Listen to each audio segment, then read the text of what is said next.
Salut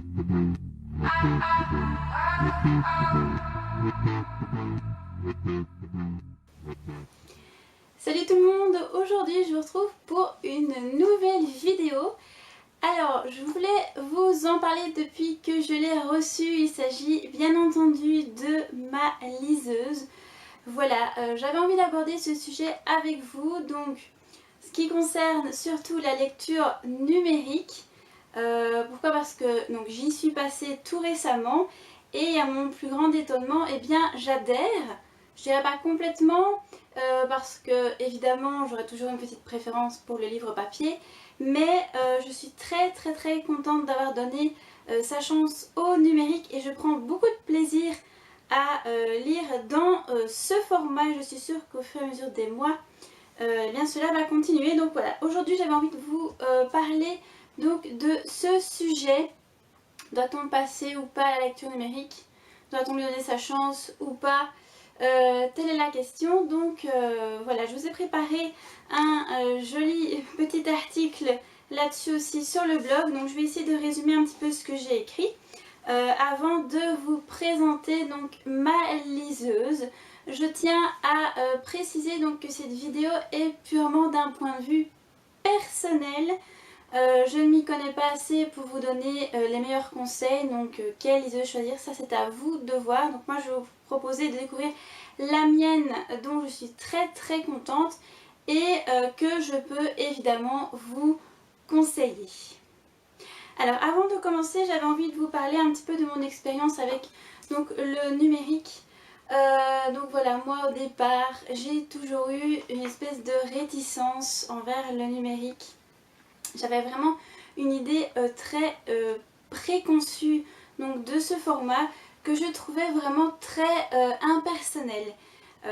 Voilà, moi j'aime toujours avoir le livre, vous savez, quand je reçois des romans. Bon là je vous ai pris évidemment deux exemples bien spécifiques. Voilà, quand je reçois un roman comme ça, bien, je suis tout éblouie, je suis en admiration devant les couvertures, je regarde chaque détail. Voilà, en plus le codex ici il est particulier parce qu'il a été très travaillé avec sa couverture intérieure en couleur.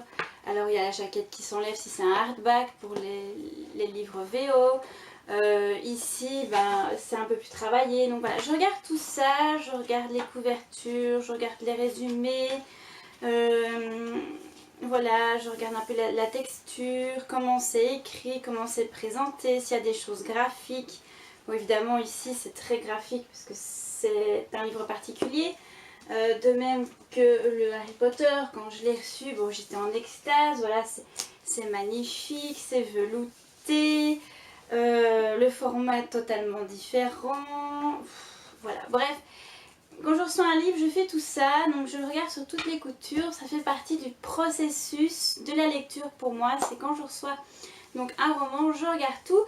Ce qu'on n'a vraiment pas en numérique, quand on a le numérique, déjà on a la couverture en noir et blanc, bon, sur la liseuse, après sur d'autres supports non, on l'a en couleur, mais enfin on ne peut pas feuilleter vraiment les pages ou sentir l'odeur, avoir cette texture aux mains. Donc j'avais déjà un petit peu tout ça en tête et toutes ces choses me freinaient donc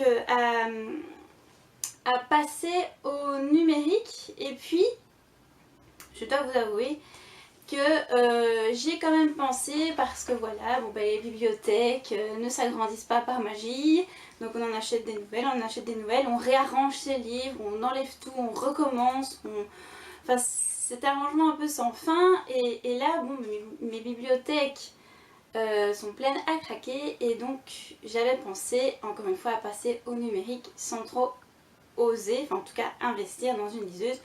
Donc qu'est-ce que j'ai testé? J'ai testé la lecture en numérique avec deux supports, l'ordinateur et le téléphone. Alors cette première expérience n'a pas vraiment été très bonne pour moi, ce qui m'a encore une fois beaucoup freinée donc vers mon avancée donc, du numérique. C'est-à-dire que j'ai testé avec l'ordinateur et le téléphone.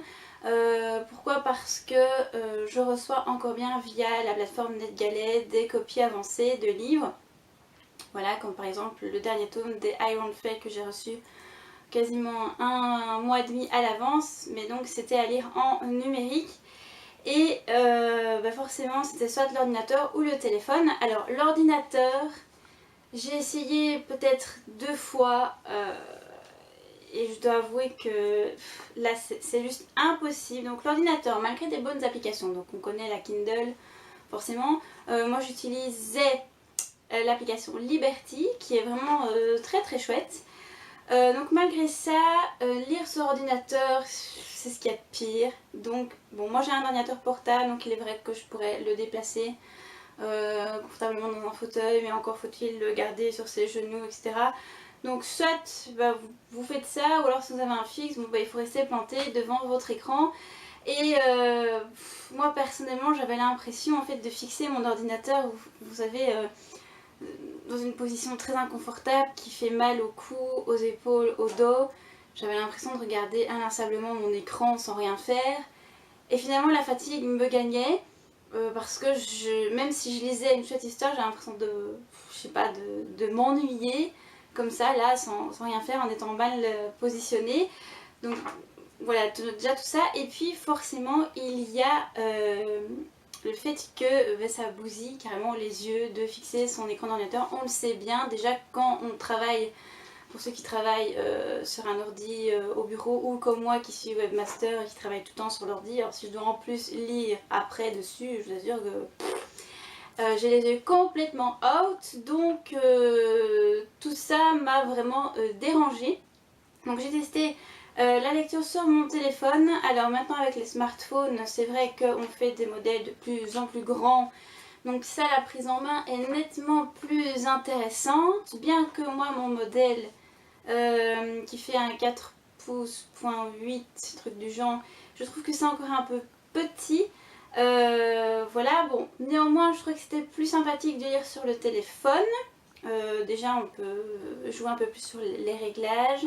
Encore une fois il y a des chouettes applications, donc la fameuse Kindle, l'application Kobo qui est très sympathique, ou alors moi j'avais UB Reader qui était aussi très bien. Donc là, ce qui était plutôt gênant, c'était le rétroéclairage. Donc forcément le téléphone, le smartphone n'est pas prévu pour la lecture, donc encore une fois le rétroéclairage n'est pas conçu pour cet effet et ça bousille quand même finalement aussi les yeux.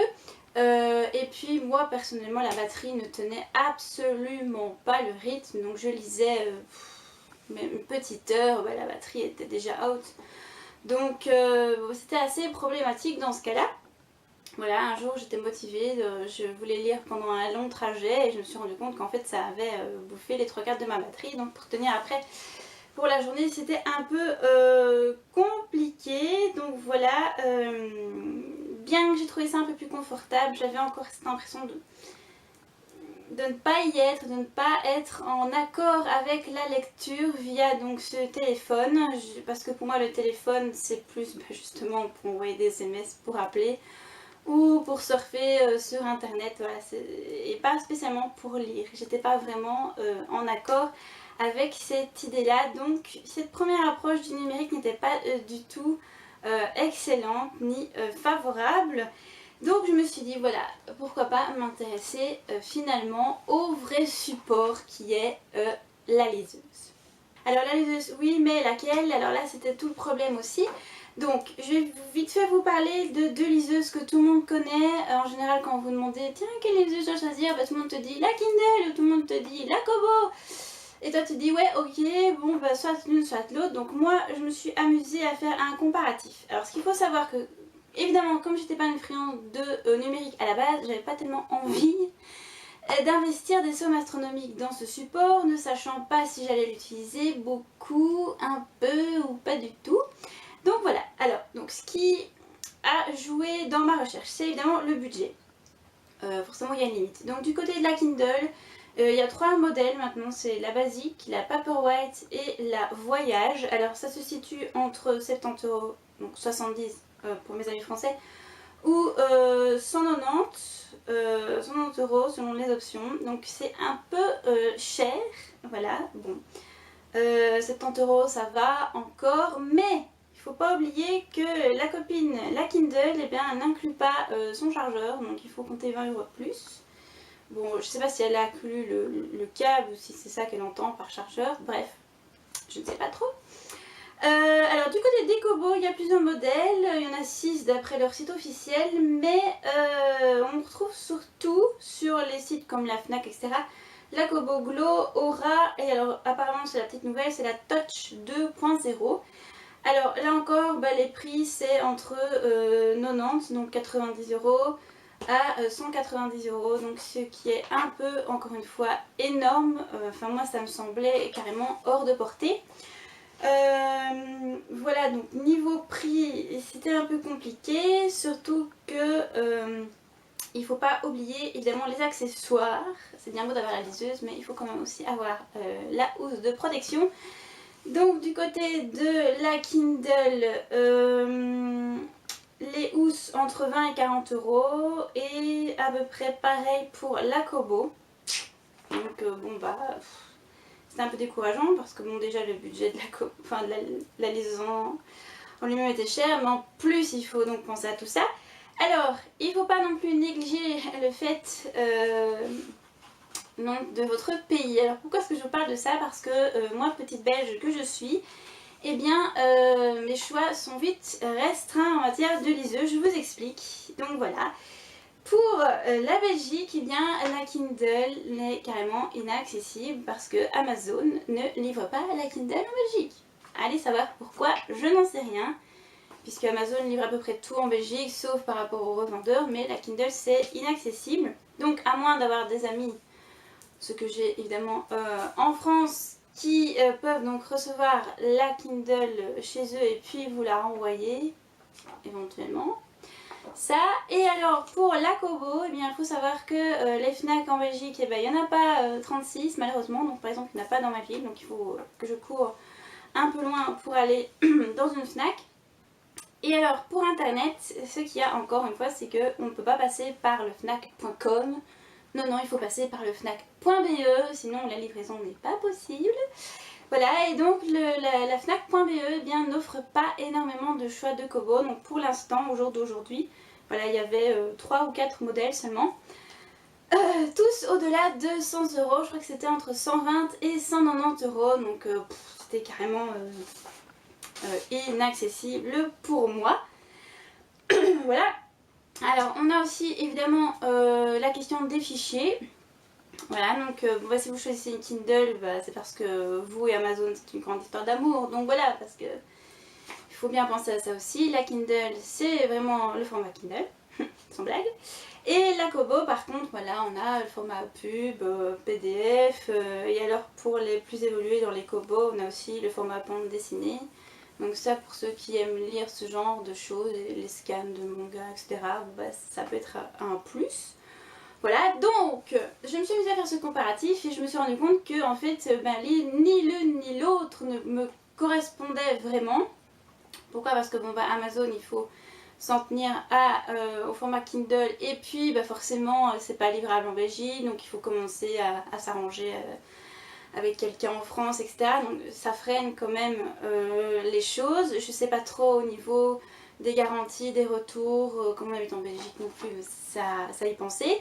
Bah, du côté de la Kobo, là c'est tout simplement les prix qui étaient beaucoup trop élevés à mon goût.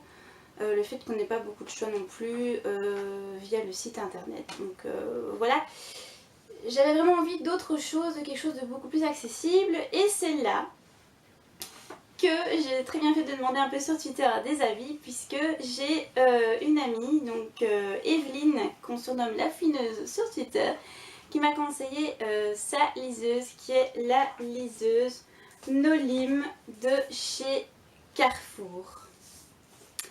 Alors, la liseuse de chez Nolim, de chez Carrefour, donc la Nolim, je ne la connaissais pas du tout. Pourtant, j'aime beaucoup aller flâner à l'étage quand je vais chez Carrefour, du côté des livres, etc. Et bon, je vous avoue que j'avais jamais remarqué qu'il y avait donc ce côté numérique qui n'est pas spécialement mis en valeur. puis toujours pensé que les liseuses étaient mises avec les tablettes, ce genre de choses, donc j'avais jamais vu. Donc je m'y suis fortement intéressée à cette fameuse liseuse, et ce qui m'a vraiment convaincue sans rigoler, c'est son prix. Pourquoi? Parce que eh bien, la liseuse Nolim, si vous l'achetez au magasin, ça va de 40 € à 60 €. Et ça, pour quelqu'un comme moi qui veut débuter dans le numérique, eh bien, tout de suite, ça a son avantage. Je me dis, bah, j'aime autant vraiment investir 60 € pour la Nolim HD quand même. Bah, je trouvais ça vraiment très très bien. Donc, pour moi, c'était déjà un très bon démarrage. Donc, j'ai été la voir. Et voilà, je vais vous la présenter. La voici, la voilà. Et elle m'a tout de suite séduit déjà par son design. Donc forcément, il n'y avait pas la housse évidemment quand je l'ai acheté. Donc ça, c'était pour après. Mais ça, je vous en reparle un peu plus tard. Donc ce que j'ai bien aimé, c'est son design un peu plus particulier par rapport au Kobo et Kindle. Voilà, ici. Je trouve que c'est un petit peu plus travaillé. Alors là, pour l'instant, l'appareil est en veille. Parce que je l'ai utilisé tout à l'heure, donc forcément ça se met en veille. Vous remarquez que moi j'ai mis un de mes fonds d'écran personnels, mais on peut mettre par exemple la couverture de sa lecture en cours si on a envie. Voilà, moi je préférais mettre un de mes fonds d'écran. Donc la mise en veille, c'est très bien, je vais déjà en parler puisqu'on y est. Vous pouvez faire le réglage vous-même, donc soit après 5 minutes, 10 minutes, 15 minutes, enfin vous choisissez. Donc moi j'ai mis au bout de 5 minutes pour économiser la batterie. Donc voilà, une fois que vous voulez reprendre la lecture, vous appuyez sur le petit bouton ici en dessous. Voilà, et alors je vous avais préparé tout ça en vous remettant sur l'accueil, donc qui ressemble à ceci. Donc j'ai beaucoup aimé cette présentation très très simple. Donc on a d'un côté la lecture en cours, enfin les lectures en cours. Il suffit de passer, donc voilà. Donc pour l'instant je lis There's Broken Stars. Ensuite c'est vrai que j'avais déjà regardé pour d'autres lectures, donc elles y sont toujours. Voilà, alors on a aussi de l'autre côté un aperçu de sa bibliothèque. Donc ça montre 4 livres bibliothèque, mais encore une fois on peut donc passer comme ça pour voir un petit peu ce qu'on a. Voilà. Et puis on a le Nolim Store. Alors je vous avoue que j'ai jamais été voir parce que moi pour l'instant j'ai mis mes livres directement avec le câble USB via mon ordinateur. C'est très très simple. Donc je ne peux pas trop vous parler du Nolim Store qui se fait via le Wi-Fi. Donc qui est donc présent sur la Nolim, que j'ai pas non plus utilisé parce que je vois pas trop l'intérêt pour le moment. Voilà, mais en tout cas il y est, donc ça c'est aussi à prendre en compte. Alors qu'est-ce qu'on a donc en plus? On a la batterie, voilà. Donc ça fait un mois que j'ai la liseuse et je l'ai rechargée qu'une seule fois. Et encore, parce que c'est un peu mon côté maniaque, je fais pas avec mon téléphone. Elle était descendue à 50% et je l'ai rechargée. Voilà, sinon je pense qu'elle peut facilement donc tenir le mois, si pas plus. Et pourtant j'en suis déjà à mon 5e livre dessus, donc de lecture. Donc, je trouve que c'est plutôt pas mal à prendre en compte aussi. Alors, du côté des paramètres, si on fait un peu le tour, on a à propos de l'appareil, mon compte, langue des menus et avancé. Voilà, alors à propos de l'appareil, donc mon niveau de batterie pour le moment est à 90%. Alors le stockage interne est aussi indiqué et vous voyez qu'il y a de quoi mettre une carte micro SD qu'on met ici. Jusqu'à 32 Go supplémentaires, donc je vous laisse imaginer le nombre de livres qu'on peut mettre là-dessus. Voilà un petit peu donc pour les paramètres principaux. Maintenant je vais vous montrer un petit peu évidemment la bibliothèque. Donc il suffit d'appuyer sur le bouton ici et on a l'accueil, bibliothèque, librairie, paramètres. Donc les paramètres je viens déjà de vous les montrer.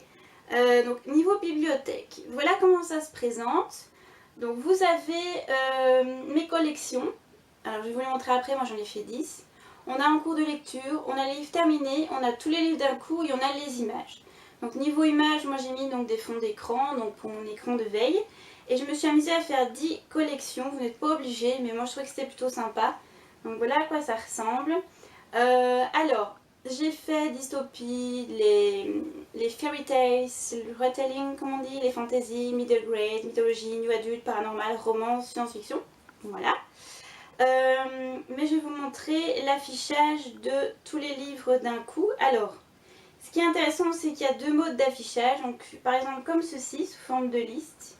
Alors, il suffit d'avancer, soit avec le bouton, ou alors comme ça, via tactile, c'est pareil. Donc voilà, alors ce qui est intéressant quand on voit comme ça, c'est que par exemple, on peut voir donc le titre, le nom de l'auteur, le nombre de pages, parfois c'est la maison d'édition, et alors où vous en êtes, si vous avez par exemple, si vous êtes en train de lire le livre, si vous l'avez déjà lu, donc par exemple ici, There's Broken Stars que je suis en train de lire, eh bien on peut voir que je suis à 55% du livre lu. Tandis que The Orphan Queen, que j'ai déjà lu, ben on voit en dessous qu'il est marqué 100% du livre lu. Donc ça c'est plutôt pas mal. Ou alors il y a l'affichage par couverture, attendez que je l'affiche, voilà, qui ressemble à ceci. Qui est ma foi aussi fort sympathique, mais moi je préfère donc l'autre format. Alors, donc ça c'est un peu pour la présentation. Pour les livres en cours de lecture, voilà, donc il vous les met en cours de lecture une fois que vous ouvrez le livre. Donc si vous avez envie de voir un peu le début, bah, il vous le met en cours de lecture. Bon, bref, ça c'est pas trop grave. Donc par exemple dans mes en cours de lecture, on en voit quelques-uns. J'avais essayé de commencer Red Rising, donc j'ai lu 14%, mais j'ai pas trop accroché. J'avais hésité entre Passenger et True Switch, donc j'ai lu 3% de l'un et 6% de l'autre pour voir un peu le début. Et puis finalement, donc là je suis dans There's Broken Stars, où je suis à 55%. Et donc je vais vous montrer donc, cette lecture en particulier, puisque j'y suis. Donc je suis à la page 179 sur 323. Et alors quand je vais cliquer donc, dessus, voilà, et bien il va me remettre là où je me suis tout simplement arrêtée, donc au chapitre 24. Voilà. Et je tiens à préciser que je n'ai absolument pas mis de marque-page, donc c'est ce qui est vraiment très chouette, c'est que eh bien, notre liseuse retient où on en est. Donc ça, franchement, c'est nickel. Donc si je veux revenir, par exemple, aux autres lectures en cours et que je vous ouvre, par exemple, Truth Witch, eh bien, on va voir que je me suis arrêtée. Voilà, je m'étais arrêtée à la page 22 parce que, voilà, je ne sentais pas plus que ça, cette lecture, enfin, tout du moins pour le moment. Donc voilà, ça c'est très intéressant, c'est que ça retient tout seul là où on s'est arrêté. Vous pouvez mettre un marque-page, mais pour le coup je vois pas donc trop l'intérêt. Alors, quelques petites options en plus. Donc, voilà. Pendant votre lecture, vous avez en dessous donc atteindre. Alors là, c'est atteindre la page que vous désirez, vous voyez, tout simplement. Mais bon, ça je vais pas le faire. Vous avez ensuite la table des matières. Pas très utile. Et vous avez donc tout ce qui est annotation. Alors je vous ai fait deux exemples d'annotation. Vous avez le surlignage et les notes. Voilà, donc quand vous avez fait donc, des annotations, donc là il y a deux éléments, mais il vous regroupe ça sous forme de page et vous indique si c'est un surlignage ou une note. Vous pouvez donc gérer les annotations.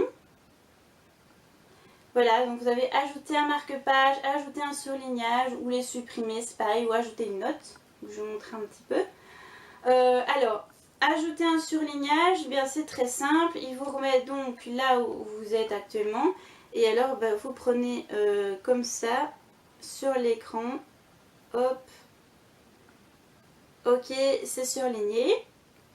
Voilà. D'ailleurs, on a le tout petit marqueur sur le côté qui montre que ça a été surligné. Et alors, si je retourne dans mes annotations, eh bien, voilà, elle s'est rajoutée. Hop, ici en dessous, la dernière. Et alors nous avons aussi donc la note, je vais vous montrer comment ça apparaît. Donc je suis toujours sur la même page. Voilà, je veux faire une note par rapport à cette phrase-ci au hasard.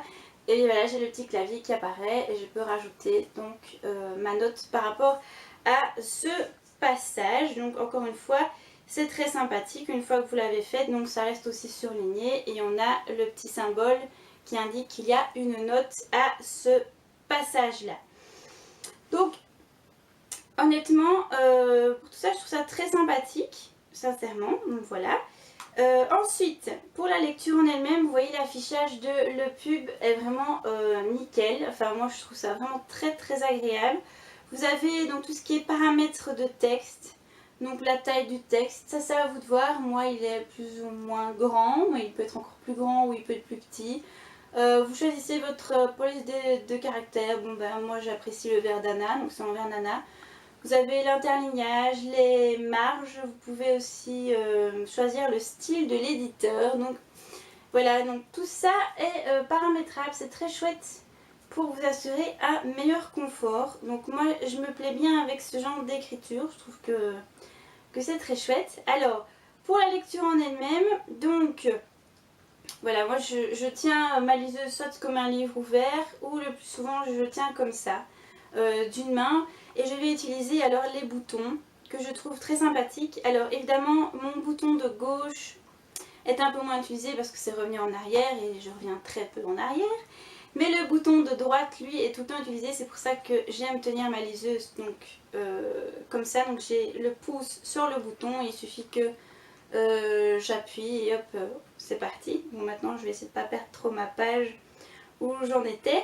Vous pouvez également, si vous préférez le tactile, tout simplement faire comme ceci. Vous voyez qu'il y a un petit rafraîchissement de la page donc, qui se fait avec ce flash un peu noir.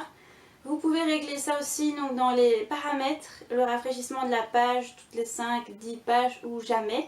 Alors il se fait plus quand on fait avec le tactile que quand on fait avec le bouton. Voilà, avec le bouton c'est beaucoup plus fluide et agréable, donc c'est pour ça que moi j'utilise surtout le bouton. Voilà, alors je regarde si je suis passée à peu près partout. Oui, quasiment, voilà. Donc ça c'est vraiment en gros la liseuse. Je vous ai fait à peu près le tour de tout. Voilà, moi je la trouve très chouette. Maintenant je ne peux pas la comparer avec donc, les Kobo et les Kindle parce que forcément je ne les ai jamais testés. Mais je trouve que cette liseuse Nolim donc HD, eh bien pour quelqu'un comme moi qui avait envie de donner sa chance au numérique, je la trouve vraiment très chouette. Petit mot sur la housse pour terminer que je trouve très chouette, à un prix très compétitif puisque c'est 20 €, donc franchement je trouve ça très bien. Alors c'est la marque Bookin, vous pouvez voir ça sur leur site internet ou alors à l'espace culturel Leclerc. Alors pour ceux qui habitent en Belgique comme moi, encore une fois, bon là ça pose un peu problème parce que c'est housses, donc on ne peut pas les trouver puisque Leclerc n'existe pas chez nous. Non. Donc là je remercie beaucoup mon amie Evelyne qui m'a envoyé cette housse. Sachez qu'il existe divers coloris, donc ça c'est très bien pour le choix. Je pense qu'il y en a 6 différents si je ne me trompe pas. Voilà, moi j'ai pris rouge. En tout cas elle est très bien et très agréable, ce qui apporte une jolie touche de couleur à cette chouette liseuse. Voilà, c'est ici que se termine cette très longue vidéo. Je vous remercie en tout cas d'avance d'avoir regardé, d'avoir écouté mon expérience par rapport à la liseuse et plus globalement au numérique. Voilà, je pense que c'est à vous de voir ce qui vous correspond le mieux. Je sais qu'il y a des pros livres et des pros numériques, mais je pense que voilà, trouver un juste milieu entre les deux est très intéressant. En tout cas, moi, je suis sûre d'avoir adopté ma liseuse. En tout cas, la Nolim m'a beaucoup plu. Comme je vous l'ai démontré, voilà, son prix, ses qualités, son confort me suffisent amplement parce qu'évidemment, j'ai toujours une petite préférence pour mon livre papier.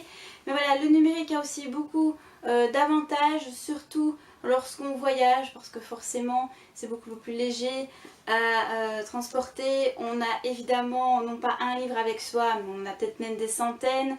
Donc ça offre aussi une possibilité de choix infini, donc ça c'est très bien.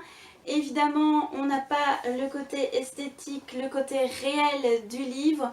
Donc voilà, c'est à vous de voir, mais je trouve en tout cas que la liseuse est vraiment le matériel à utiliser si vous voulez découvrir la lecture en numérique. Après, je sais qu'il y en a certains qui lisent sur téléphone ou sur tablette avec facilité, mais voilà, d'un point de vue totalement personnel, si vous devez lire en numérique, je vous conseillerais vraiment d'investir dans une liseuse qui est expressément faite pour ça et qui offre vraiment un très bon confort. Voilà, et si vous hésitez par rapport à un certain budget, que vous avez envie de tenter la chance en investissement peut-être le moins possible, et bien voilà, l'Anolym, elle est faite pour ça, elle est très très bien, bon rapport qualité-prix. Elle est vraiment chouette comme je vous l'ai démontré, donc voilà, c'est à vous de voir. En tout cas, tout ce que je peux vous conseiller, c'est de prendre le temps de vous y intéresser, de peser le pour et le contre, de voir les avantages et les inconvénients. J'espère que cette vidéo vous aura évidemment intéressé. N'hésitez pas à me dire ce que vous en pensez en commentaire, si vous lisez en papier, en numérique. Peut-être que je vous aurais donné envie de sauter le pas, comme on dit. N'hésitez pas non plus à me poser des questions si vous en avez, je répondrai avec plaisir. Voilà, il y a aussi l'article écrit sur le blog sur ce même sujet, comme ça vous avez les deux supports. En tout cas, je vous remercie beaucoup d'avoir regardé, d'avoir pris le temps, parce que c'est quand même pas une courte vidéo. Et je vous dis à très très vite pour d'autres vidéos. En attendant, on se retrouve bien sûr sur le blog et les réseaux sociaux.